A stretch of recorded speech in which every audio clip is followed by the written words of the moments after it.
தமிழர்கள் முதலில் தமிழனாகவும் பின்னர் திராவிடனாகவும் உணர்ந்து ஜாதி அற்றவனாக இருந்தால் மட்டுமே நல்ல மனிதனாக வாழ முடியும் என்று திமுக பொதுச் செயலாளர் அன்பழகன் தெரிவித்துள்ளார்.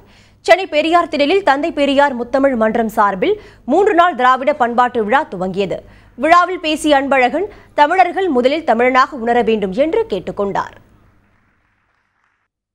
ஒவ்வொரு தமிழரும் தன்னை தமிழனாக்கிக் கொள்ள வேண்டும். ஒவ்வொரு தமிழரும் தான் ஒரு திராவிடன் என்று உணர வேண்டும். ஒவ்வொரு தமிழரும் ஜாதி எனக்கில்லை என்று ஒதுக்க வேண்டும். ஒவ்வொரு தமிழரும் மத வேற்றுமை மதிக்கவே கூடாது.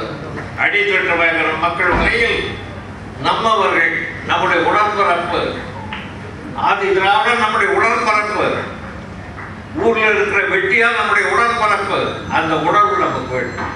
விழாவின் முதல் நாளான நேற்று ஒயிலாட்டம், சிலம்பாட்டம் உள்ளிட்ட பாரம்பரிய கலை நிகழ்ச்சிகளும் காணொலி காட்சியும் நடைபெற்றன. திராவிட கழக தலைவர் வீரமணி தலைமையில் நடைபெற்ற விழாவில் எழுத்தாளர் மதிமாறன், யோகநாதன் ஆகியோருக்கு பெரியார் விருதுகள் வழங்கப்பட்டன.